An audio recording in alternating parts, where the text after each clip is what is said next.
Good morning, Cactus Elementary! Every school day at Cactus Elementary starts like this. Moments of patriotism and reflection with a high-energy dose of inspiration from Principal T.J. Funderburg. Why are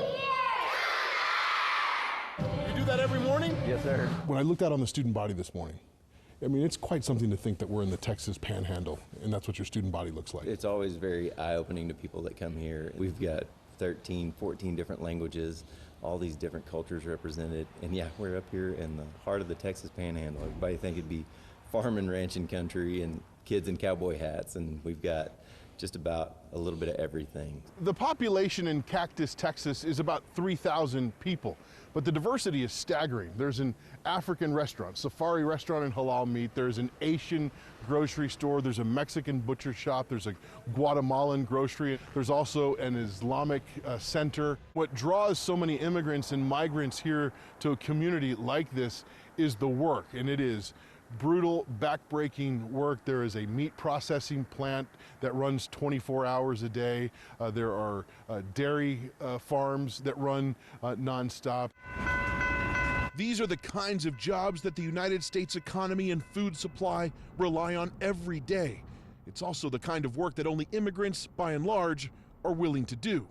There are towns like Cactus, Texas, all over the country. And with President Donald Trump promising to carry out mass deportations, a sense of fear and uncertainty looms over these streets. What are you hearing specifically from people?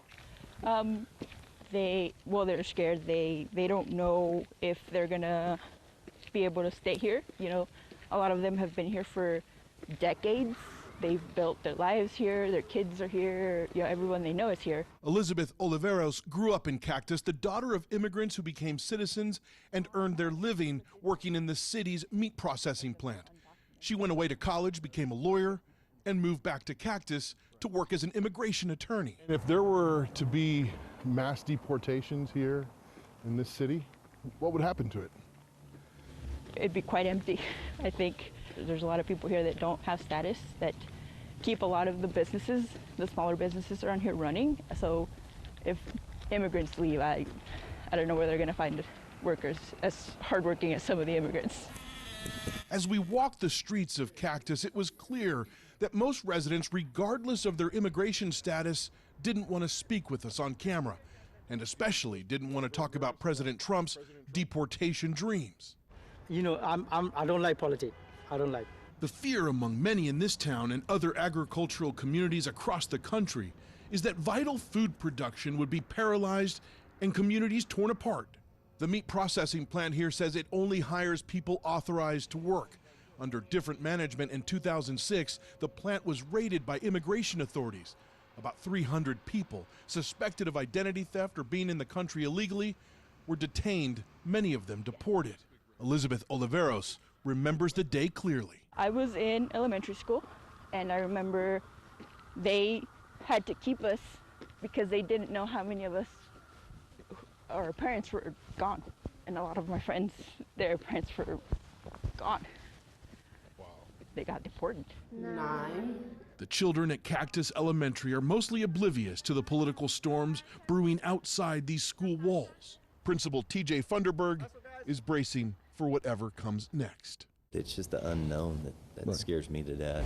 He says as many as half the kids in the school could have undocumented family members.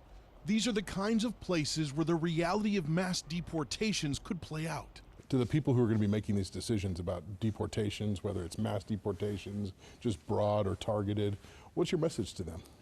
Just, I mean, come talk to me. come meet these kids. You know, I know there has to be rules, there has to be checks, there has to be balances, but it can't just be paper. This community of people that have come together, that are here now from all these different countries, all these different places, we can do amazing things if we work together.